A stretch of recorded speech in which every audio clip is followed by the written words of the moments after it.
يا أيها النبي حرض المؤمنين على القتال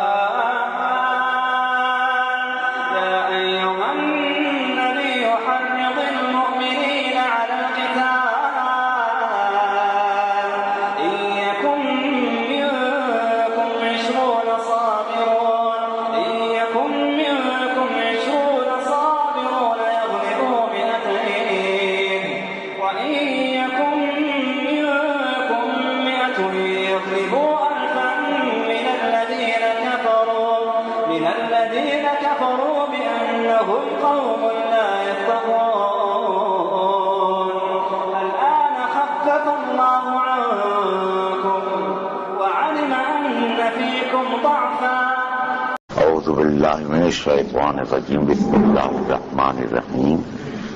افلا ينظرون الى الابل کیف خلقت. برادران عزیز، یہ ابھی ہمارے امام صاحب نے آپ کے سامنے نماز میں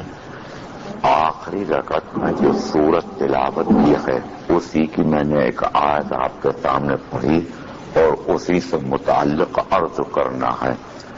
خدا تعالیٰ نے قرآن مجید کی ترتیب عجیب و غریب انداز میں رکھی ہے. 29 پاروں میں تو خدا تعالیٰ نے دوسرے مضامین کا ذکر کیا. آخری پارہ جو ہے جسے ہمارے یہاں پر غم کا پارہ کہتے ہیں، اس میں خدا تعالیٰ نے قیامت سے متعلقہ تفصیلات، قیامت سے متعلقہ مضامین، قیامت کے ہولناکیاں، انسان کے اوپر جو نفسا نفسی کی کیفیت طاری ہوگی، جو تمام تعلقات ٹوٹ جائیں گے اور تمام قرابتیں اور تمام رشتہ داریاں منقطع ہو جائیں گی، تمام وسائل چھوٹ جائیں گے، تمام اسباب ختم ہو جائیں گے، ریاست ختم ہو جائے گی، دولت ختم ہو جائے گی، اقتدار ختم ہو جائے گا، عزتیں ختم ہو جائیں گی، اموال ختم ہو جائیں گے اور بے بسی اور بے چارگی کی کیفیت ہوگی. چنانچہ قرآن مجید میں بھی مضمون موجود ہے اور خود احادیث میں بھی رسول اکرم صلی اللہ علیہ وسلم نے ارشاد فرمایا کہ وہاں پر یہ حال ہوگا کہ اولاد اپنے ماں باپ سے بھاگے گی، ماں باپ اپنے اولاد سے بھاگیں گے، شوہر اپنی بیوی سے گھبرائے گا، بیوی اپنے شوہر سے نہایت دور ہو جائے گی، دوست اور احباب کا تو کوئی ذکر اور فکر ہی نہیں. وہ رشتے، وہ تعلقات جو ہماری اور آپ کی اس دنیا میں سب سے زیادہ مضبوط ہیں، سب سے زیادہ کارآمد ہیں، وہی رشتے جب وہاں پر بیکار ہو جائیں گے، ناکارہ ہو جائیں گے، نکمّے ہو جائیں گے، تو پھر دوسرے تعلقات اور دوسرے رشتوں اور دوسرے وسائل کا ذکر و فکر ہی نہیں. آپ نے اس دنیا میں دیکھا ہوگا کہ ماں باپ اولاد کے لیے کس طریقے کے اوپر تڑپتے ہیں. اگر اولاد نہیں ہوتی تو ان کی بے قراریوں اور بے چینیوں کا کیا عالم ہوتا ہے. یہاں تک کہ اولاد کی تلاش میں وہ نہ اس کا فرق رکھتے کہ کفر کیا چیز ہے، ایمان کیا چیز ہے، حق کیا چیز ہے، باطل کیا چیز ہے، صحیح کیا چیز ہے، غلط کیا چیز ہے. ظالم دہلی کی ایک عورت نے تو انتہا کر دی. وہ بچے کی طلب، بچے کی تمنا، بچے کے آرزو میں ایک ہندو سادھو کے پاس پہنچ گئی جس کے متعلق یہ شہرت تھی کہ اس کے پاس کوئی ایسا منتر ہے، کوئی ایسا جادو ہے کہ جس کے نتیجے میں بچہ ٹھہر جاتا ہے. اب خدا جانے اس ظالم نے دید و دانستہ یہ کاروائی کی یا یہ کہ اس کا منتر اور اس کا جو جادو تھا وہ اسی انداز کا تھا. بے ایمان نے یہ کہا کہ تم ناپاکی کے حالت سے جب پاک ہو، یعنی ماہواری جب تمہاری ختم ہو جائے تو قرآن مجید کے اوپر کھڑے ہو کر اور غسل کرو. وَالْعِيَاذُ بِاللَّهِ ثُمَّ الْعِيَاذُ بِاللَّهِ ثُمَّ الْعِيَاذُ بِاللَّهِ. قرآن مجید حضرت حق جل مجدہ کا کلام ہے. جس کی شان یہ ہے تو خود قرآن مجید میں فرمایا گیا کہ جب قرآن مجید پڑھا جائے تو تم چپ ہو جاؤ اور خاموش ہو جاؤ اور پوری توجہ کے ساتھ قرآن مجید کو سنو. قرآن مجید کا احترام، قرآن مجید کا اکرام، قرآن مجید کی جلالت شان کا پورا لحاظ یہ ایمان کا تقاضا ہے. حضرت مولانا اشرف علی صاحب تھانوی علیہ الرحمہ سے ایک مرتبہ ایک صاحب نے پوچھا کہ حضرت عوام کے اندر یہ جو چیز مشہور ہو گئی ہے کہ اگر خدا نخواستہ بغیر کسی ارادے کے کسی کے ہاتھ سے قرآن مجید شہید ہو گیا، یعنی ہاتھوں سے گر گیا یا کوئی اور بے احترامی ہو گئی، تو عام رواج یہ ہے تو قرآن مجید کے ہم وزن آٹا یا گیہوں تقسیم کرتے ہیں. اس کی کوئی دلیل قرآن اور حدیث میں موجود ہے؟ فرمایا کہ بھائی دلیل تو نہیں ہے، لیکن میں سمجھتا ہوں یہ قرآن مجید کے احترام کا تصور اور یقین ہے جو مسلمان معاشرے کے اندر آ گیا ہے گا، اور نہایت ہی بہترین چیز ہے. اگر قرآن مجید کے گر جانے پر یا اس کی بے حرمتی کے اوپر اتنا بھی مسلمان نہیں تڑپتا، اتنا بھی مضطرب نہیں ہوتا، اتنا بھی نہیں گھبراتا، تو وہ اپنے ایمان کی فکر کرے. تو وہ کم وقت مسلمان عورت نے مسلمان ہونے کے باوجود ناپاکی کے حالت میں قرآن پر چڑھ کر غسل کیا. حالات و خدا تعالیٰ نے خود قرآن مجید کے متعلق یہ فرمایا کہ یہ وہ چیز ہے، یہ وہ صحیفہ ہے، یہ وہ کتاب ہے، یہ خدا تعالیٰ کا وہ کلام ہے جسے ناپاک حالت کے اندر چھوا بھی نہیں جا سکتا. اگرچہ حضرت امام مالک رحمۃ اللہ علیہ نے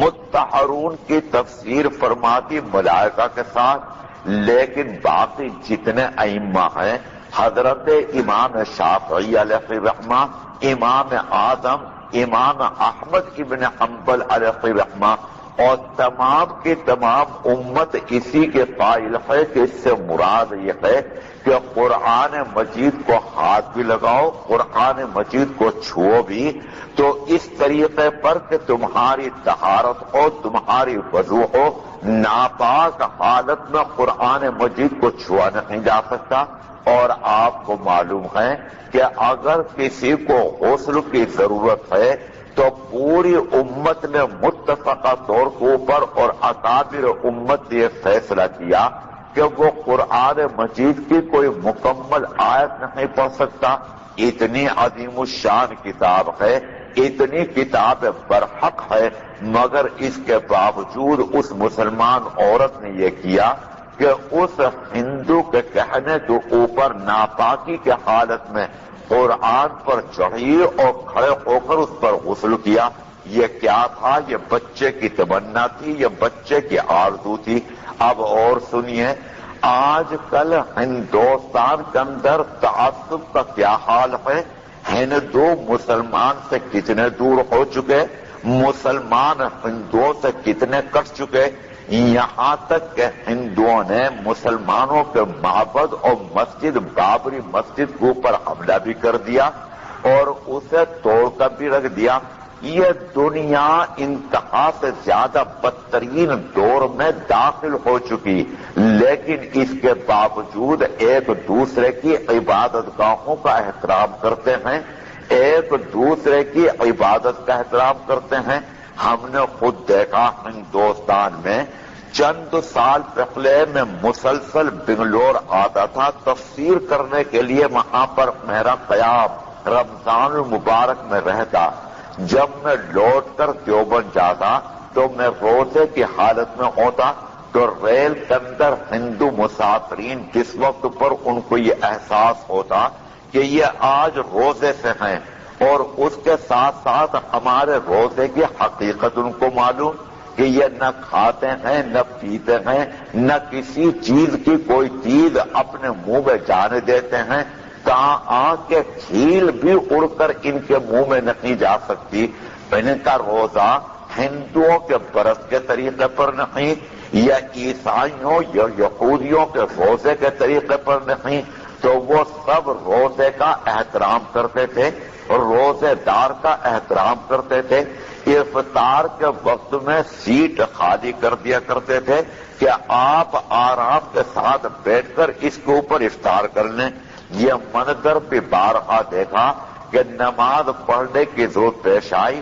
اور ریل کا ڈبہ کھچا کھچ بھرا ہوا ہے، تمام اس میں مسافر ہیں، لیکن ہندوؤں نے یہ دیکھ کر کہ انہیں نماز پڑھنا ہے جگہ چھوڑ دی اور نماز کا اہتمام کیا، نماز کا احترام کیا، مگر یہ روایت ختم ہو گئیں۔ اب عصبیت کا دور ہے، فرقہ پرست جماعتوں نے اسلام اور مسلمانوں کے خلاف جذبات نفرت پیدا کر دیے ہیں، مگر اس کے باوجود کہ ایک دوسرے سے دور ہو گئے، ایک دوسرے سے بعید ہو گئے۔ دیوبند کے اندر ایک مشہور ڈاکٹر تھے، ڈاکٹر گوئل کے نام سے، بڑی شہرت ہے اس کی، اور باقی طور کے اوپر اپنے فن کے اندر نہایت ہی مہارت رکھتا ہے۔ نوجوان ہیں، تقریباً 9-10 سال شادی کو ہو گئی، اس کے بچہ کوئی پیدا نہیں ہوا۔ ایک مرتبہ میں پاکستان سے آیا تو وہاں پر نہایت مرغن غذائیں کھائیں۔ یہ مرغن غذائیں مصیبت ہیں، انسان کی صحت کو تباہ اور برباد کر دینے والی یقینی چیزیں ہیں۔ اگر آدمی کی غذا سادی ہو اور وہ اپنے کھانے پینے کو اوپر کنٹرول کر سکے اور خارج کی کچھ تدابیر تو کچھ چل سکے، کچھ پھر سکے، بیا نہ رہے اور کسی طریقے کے اوپر حرکت کے لیے تیار نہ ہو، یہ چیزیں صحت کو برباد کرنے والی ہیں۔ آپ ذرا سی تفریح کا انتظام کر لیجئے، تھوڑی سی ورزش کا انتظام کر لیجئے، تھوڑے سے اپنے کھانے پینے کے اوپر آپ کنٹرول کر لیجئے۔ اطباء کہتے ہیں کہ شدید بھوک کے بغیر کھانا نہ کھاؤ، اور ابھی 2-4 لقموں کی بھوک باقی ہو قطعی طور پر اوپر چھوڑ دو، کچھ چل لو، کچھ پھر لو، دوپہر کے وقت میں تھوڑا سا سو جاؤ، آرام کر لو، جسے قیلولہ کہتے ہیں، رات کے کھانے کے بعد چہل قدمی کر لو، یہ آپ کے لیے نہایت کارآمد۔ اب پاکستان کے اندر بھی مرغن غذائیں نہایت عمدہ قسم کی اور نہایت اعلیٰ قسم کی، اور قیام بھی ہمارا ایک رئیس صاحب کے یہاں مکان کے اوپر تھا، انہوں نے دبا کے کھلایا پلایا، نتیجتاً یہ ہوا، نتیجہ نکلا کہ میری صحت خراب ہو گئی اور اس داہنے بازو کے اندر درد رہنے لگا۔ پہلے تو میں یہ سمجھا کہ گیس ہے اور گیس جمع ہو گئے، لیکن جب کسی طریقے کے اوپر بھی درد دور نہیں ہوا تو ڈاکٹر گوئل کو میں نے بلایا، تو اس وقت پر وہ اپنی اتنی اکڑ میں کہ میرے سوالات کا صحیح جواب بھی نہ دے سکے۔ بہرحال اب اسے معلوم ہوا کہ جب بچہ نہیں پیدا ہوتا کہ میرے پاس کوئی ایسا عمل ہے کہ جس کے نتیجے میں بچہ پیدا ہو جائے۔ عالیہ دوڑ کر اور آنے کے بعد اس نے درخواست کی، چنانچہ میں نے وہ اس کو تعویذات دے دیے، اور تعویذات میں بھی سب قرآن مجید کی آیتیں اور ان کے استعمال کا طریقہ بھی خالص اسلامی اس خدا کے بندے نے اور اس کی بیوی نے مکمل طور کے اوپر استعمال کیا۔ اب خدا تعالیٰ کا کرنا اور اس کے نام کی برکت اس کے یہاں پر حمل ٹھہر گیا۔ حمل ٹھہرنے کے بعد اتنی خوشی اور مسرت کا اظہار کہ علامہ الحفیظ یکم رمضان کو اس کا بچہ پیدا ہوا۔ خدا تعالیٰ نے دولت بے پناہ دی ہے تو دلی اپنے عورت کو لے کے اپولو ہسپتال میں چلا گیا، جہاں کا خرچ بھی نہایت اونچا۔ یکم رمضان کو بچہ پیدا ہوا تو سب سے پہلے مجھے ٹیلی فون کیا اور ٹیلی فون کے اوپر اس نے اطلاع دی اور ایک خوشی سے اچھلا جا رہا ہے اور کود رہا ہے اور جو کہہ رہا کہ حضور آج یکم جنوری بھی ہے اور نیا سال ہے اور یکم رمضان بھی ہے، جو مسلمانوں کے یہاں پر نہایت مبارک نہایت مقدس یکم رمضان کو بچہ پیدا ہوا تو سب سے پہلے مجھے ٹیلی فون کیا اور ٹیلی فون کے اوپر اس نے اطلاع دی اور ایک خوشی سے اچھلا جا رہا ہے، وہ کود رہا ہے اور جو کہہ رہا کہ حضور آج یکم جنوری بھی ہے اور نیا سال ہے اور یکم رمضان بھی ہے، جو مسلمانوں کے یہاں پر نہایت مبارک نہایت مقدس۔ سنانے کا مقصد یہ تھا کہ دیکھیے اسلام اور کفر کا معاملہ ختم ہو گیا، ایمان کا اور مذہب کا معاملہ ختم ہو گیا۔ جب بچے کی طلب پیدا ہوئی، جب بچے کی طلب پیدا ہوئی تو جیسے وہ مسلمان عورت اس ہندو سادھو کے پاس پہنچ گئی، یہ ایک ہندو ڈاکٹر ایک مسلمان مولوی کے پاس آ گیا۔ یہ اولاد جس کے لیے انسان تڑپتا ہے، جس کے لیے بے قرار، بچہ پیدا ہو گیا، نالائق پیدا ہو گیا، ماں باپ کے لیے پریشان کن رویہ اختیار کر لیا، اپنے ہر انداز سے اپنے ماں باپ کو تکلیف دیتا ہے۔ اب ماں باپ انتہا سے زیادہ پریشان، اب پھر مولویوں کے چکر کاٹ رہے ہیں کہ کوئی تعبیر دے دو اطاعت کا۔ حضرت مولانا احمد سعید صاحب دہلی کے مشہور واعظ کبھی کبھی تقریر کرتے ہوئے فرمایا کرتے تھے عوام اور عام مسلمانوں سے کہ بھئی ہم سے چھوٹ کر تم کہاں جاؤ گے؟ تمہارے یہاں پر بچہ پیدا ہوگا، اذان دلوانے کے لیے ہمیں بلاؤ گے؟ جس وقت کو اوپر نکاح ہوگا، نکاح پڑھا خطبہ پڑھوانے کے لیے ہمیں بلاؤ گے؟ اگر موت ہو گئی تو جنازے کی نماز پڑھوانے کے لیے ہمیں بلاؤ گے؟ اگر ایصال ثواب کی ضرورت ہو گئی تو کسی مولوی کی تلاش ہوگی، اگر مسجد میں امامت کی ضرورت ہوئی تو مولوی کی تلاش ہوگی، اگر مؤذن کی ضرورت ہوئی تو کسی مولوی کی تلاش ہوگی۔ مدرسہ قائم کر لیا، اس میں کسی استاد اور کسی معلم کی ضرورت پیش آ گئی تو پھر تمہیں مولوی کی تلاش ہوگی۔ اسی طریقے پر اگر کوئی تعویذ کی ضرورت پیش آ گئی، کسی عمل کی ضرورت پیش آ گئی، اطاعت کا تعویذ یا شوہر اور بیوی کے درمیان محبت کی تعویذ، تو پھر تجارت کے اندر ترقی کا تعویذ۔ نیند نہیں آتی، رات بھر کی بے قراریاں اور بے چینیاں اور دوائیاں کھا کھا کر اور انتہا سے زیادہ حالت بگڑ گئی۔ مدرات کے اندر ایک بہت بڑے تاجر ہیں چمڑے کے، گزشتہ سال میں گیا، دیکھا کہ انتہا سے زیادہ کمزور، پہچانے ہی نہیں گئے قطعی طور پر۔ میں نے گھبرا کر پوچھا کہ بھئی کیا بات ہو گئی؟ یہاں کے بیمار ہوں اور ڈاکٹری علاج کر رہا ہوں اور نیند کا نام و نشان نہیں ہے اور تمام میری صحت گرتی جا رہی ہے گی۔ میں نے ان کو مشورہ دیا کہ آپ بریلی میں چلے جائیے، وہاں پر مشہور طبیب ہیں حکیم صدیق صاحب کے بیٹے حکیم خورشید صاحب، دبئی کے مریض وہاں پر جا رہے ہیں، ابو ظبی کے مریض وہاں جا رہے ہیں، بحرین کے مریض وہاں جا رہے ہیں، مسقط کے مریض وہاں جا رہے ہیں، یورپ کے مریض وہاں جا رہے ہیں، اور ان کے لیے میں نے رابطہ قائم کیا، خود ٹیلی فون پر حکیم صاحب سے بات چیت کی، متوجہ کیا۔ گئے ابھی ان کا فون آیا تھا کہ اب میری صحت بالکل ٹھیک ہو گئی، نیند برابر آ رہی ہے، انگریزی دوائیاں کھا کھا کر جو صحت کا نظام پورا بگڑ گیا تھا تمام کا تمام، وہ نظام درست ہو گیا ہے گا۔ طبی علاج کے اندر یہی ہے کہ ذرا دیر کے اندر فائدہ ہوتا ہے، لیکن جب فائدہ ہوتا ہے تو الحمدللہ کامل اور مکمل فائدہ ہوتا ہے۔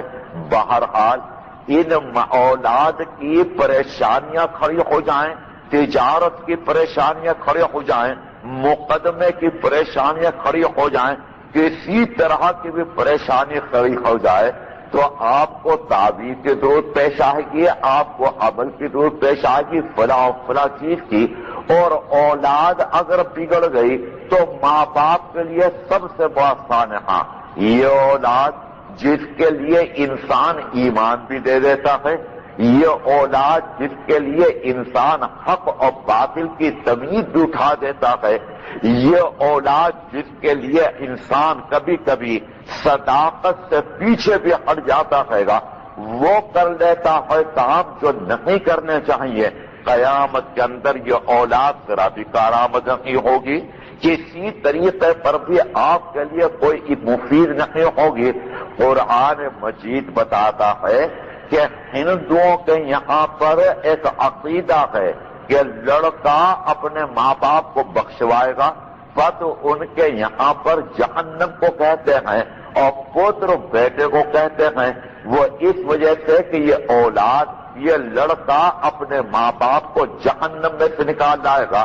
قرآن مجید نے اس تصور کی شدید ترین تردید کی، وہاں پر تو صاف طور پر بتا دیا گیا کوئی قرابت کام نہیں آئے گی، کوئی رشتہ داری کام نہیں آئے گی، کوئی وجاہت کام نہیں آئے گی، کوئی دولت کام نہیں آئے گی۔ بڑے بڑے قارون، خزانوں کے مالک، بڑے بڑے دولت مند اور حکومتوں کے مالک یہ اپنی تمام دولتیں دے کر اگر چاہیں گے کہ خدا تعالیٰ کے عذاب سے اپنے آپ کو محفوظ کر لے، کسی طریقے پر بھی دولت کارآمد نہیں ہوگی۔ قرآن مجید کے اس مضمون کو بڑے عمدہ طریقے کے اوپر بیان کیا گیا کہ یا بنیا لا تسأل یوم القیامہ بمن انتصبت ولکن تسأل ماذا کسبت۔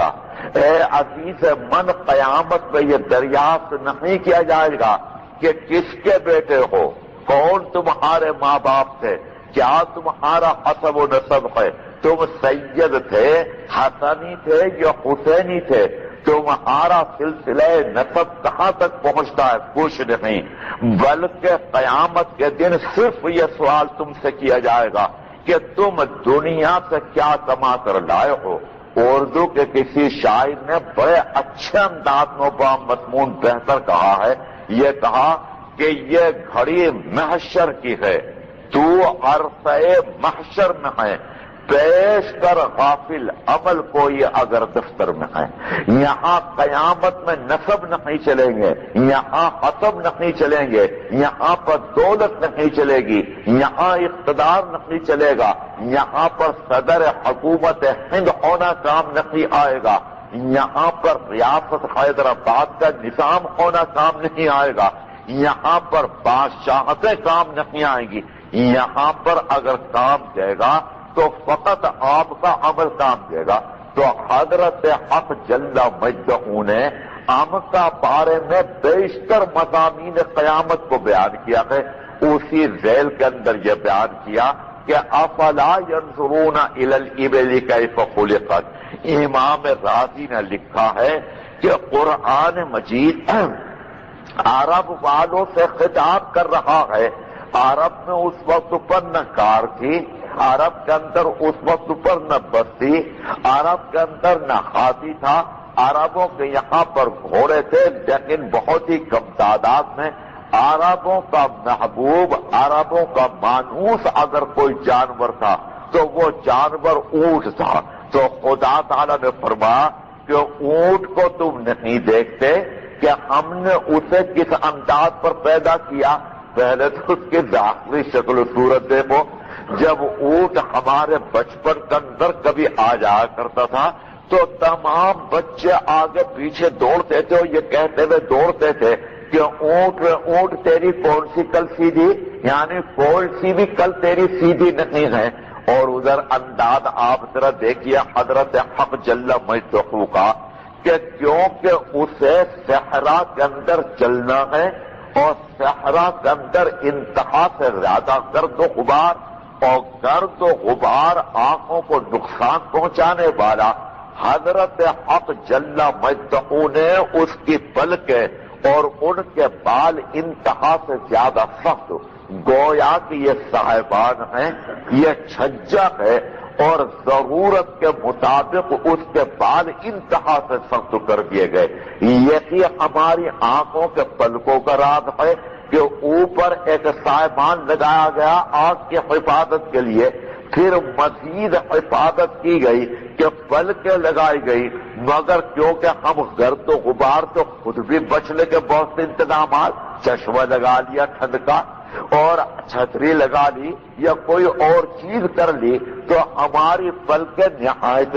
پھر غلاف کے اندر اسے بند کر دیا، پھر بیمائی کا جو نقطہ ہے اسے پلاسٹک کی ایک تھیلی کے اندر محفوظ کر دیا۔ یہ بال بھی بیکار نہیں ہیں جناب قاضی صاحب، یہ ناک کے اندر جو بال ہیں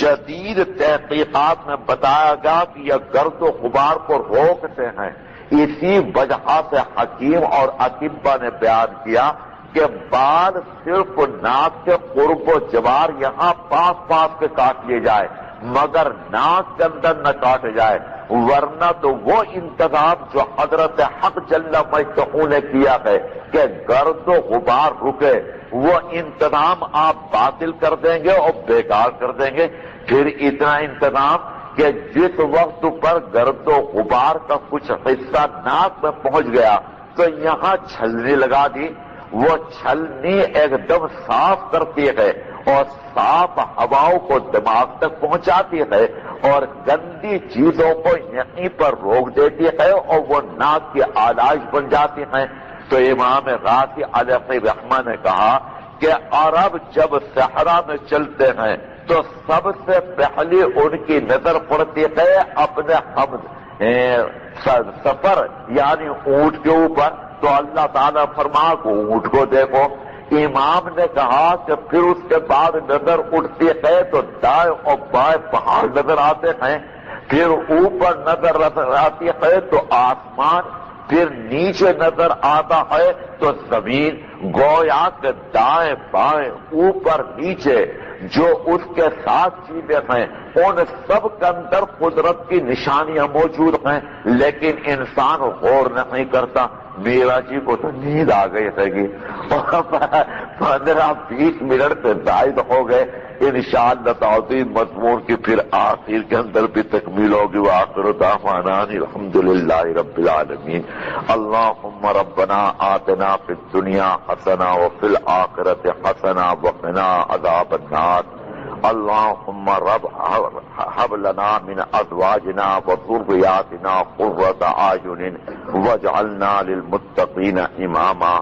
سبحان ربک رب العزۃ عما یصفون وسلام علی المرسلین والحمد للہ رب العالمین۔